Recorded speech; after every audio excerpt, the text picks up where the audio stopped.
Okay, so the next thing with floaters, so we have a bunch of these inset ones that we worked on. This one's not really an inset one I did earlier. So, but the rest of them are kind of just little holes and insets and things like that.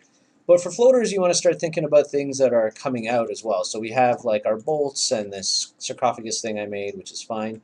But you can start thinking about that a little bit more structurally. So a lot of these things that we've been making, aside from again like the bolts that kind of make sense. Most of these things are just kind of like abstract holes that we're going to be putting into our metal, just gouges or seams on things, and that's fine. But when you're making floaters that for things that kind of stick out, you can start thinking about other things on your mesh, like um, clamps and other things that are holding things together.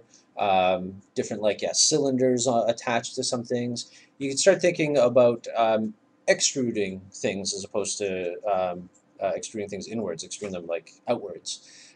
So look at some of your concept art and start thinking about what kind of things could you make um, that would fit this. So again, little clamps, things that would hold things shut. Um, that would bridge two pieces of metal together.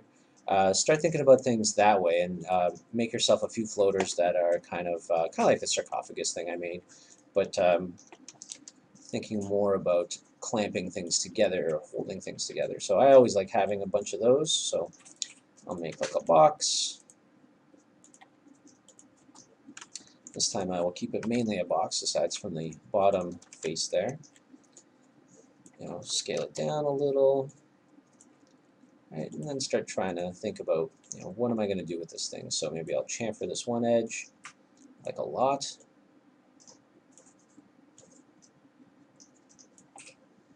Make it really round. Maybe it'll connect right to the end of something, so flatten it out there. Chamfer these guys up. Whoa.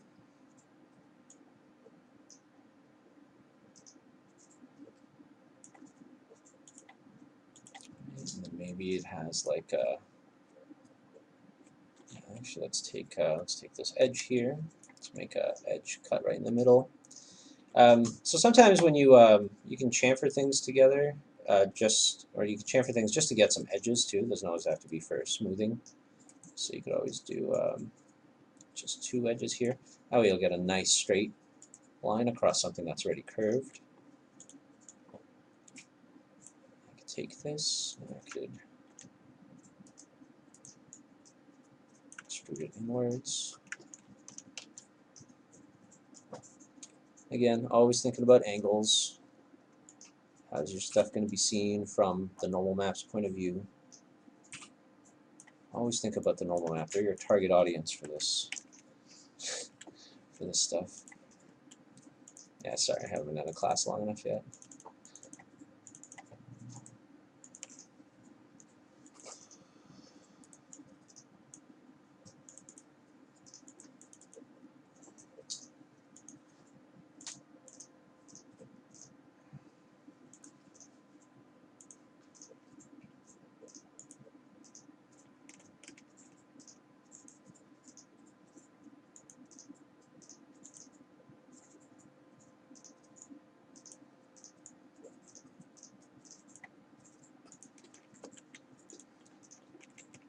Yeah, so you can start making just really simple things like this guy, just like a little whatever.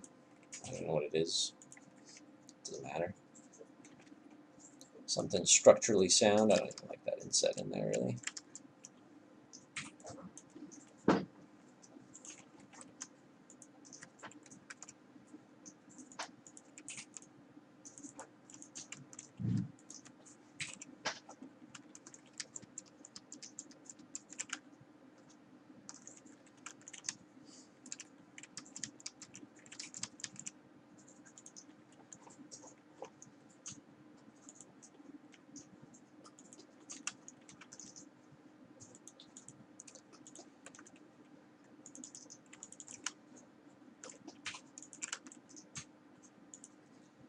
Maybe up the creasiness on this.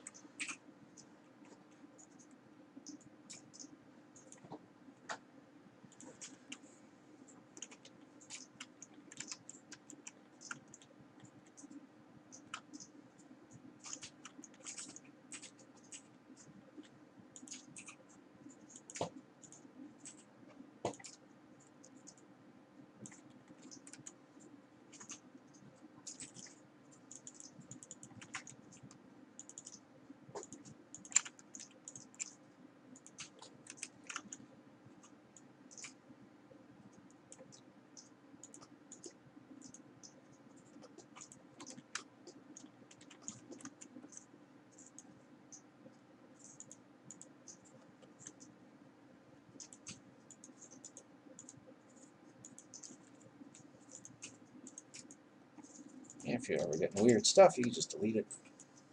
Gone. Actually, I don't even have to delete it. I can just flatten it out. There we go.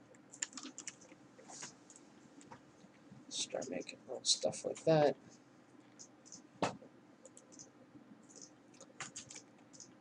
And challenge yourself to like start with different primitives too. It might get you like some better ideas. If you're always starting from a square, you might be stuck making very square stuff. So if you start from a cylinder, you kind of force yourself to think a little bit differently. Sometimes it's good. Force yourself out of a box that you're used to.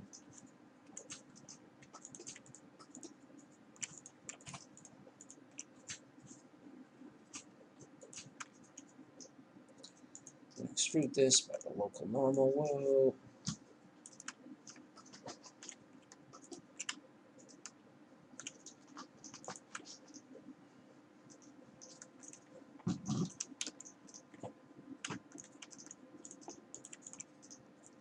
Extrude 0.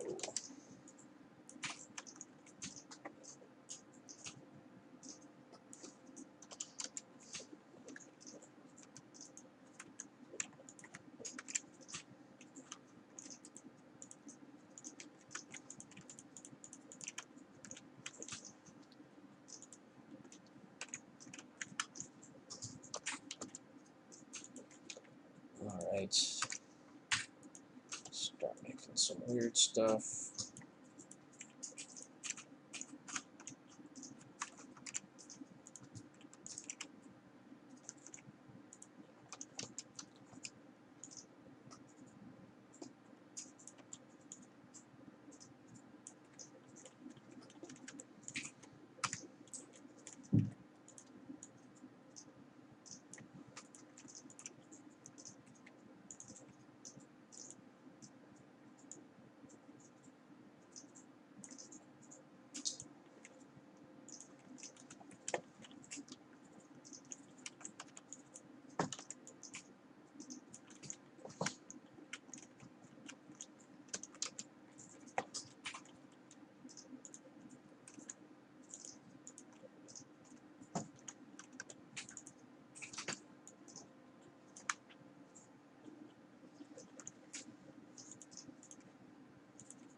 Bless you.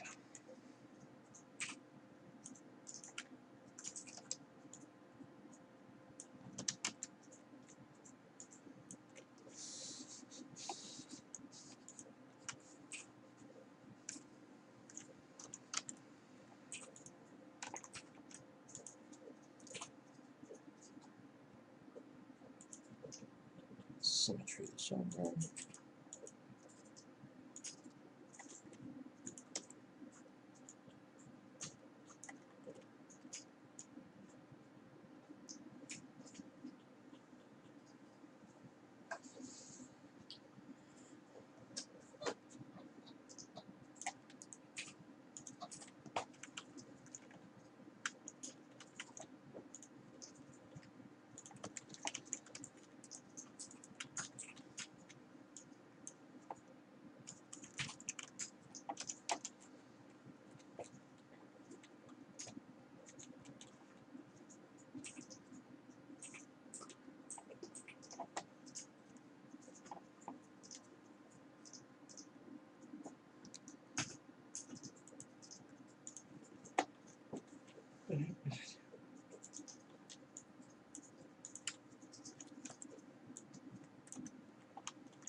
Alright, let's take a look at some reference.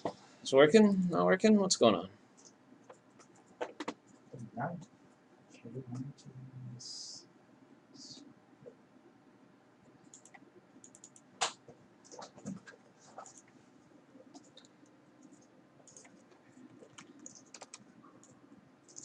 Let's try a cylinder sideways this time.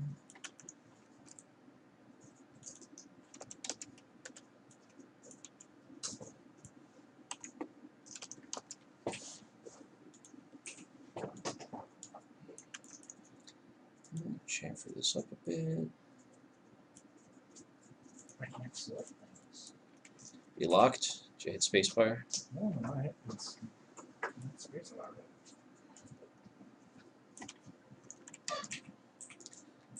Alright. Let's do a cylinder here. Let's add some cuts.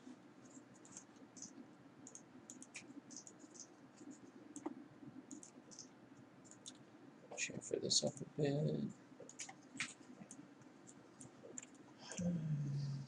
Is it it's just because. Sometimes you gotta.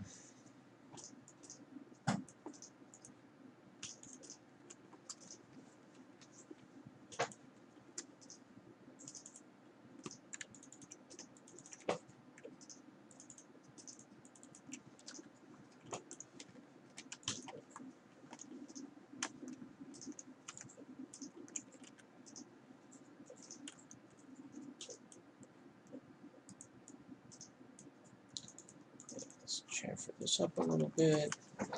Even just making some really simple, just tanks and things like that, you can just place on top of things.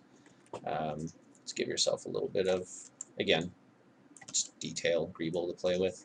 Just making yourself a Lego kit of little details and stuff. And I mean, we'll be modeling a lot of this stuff custom.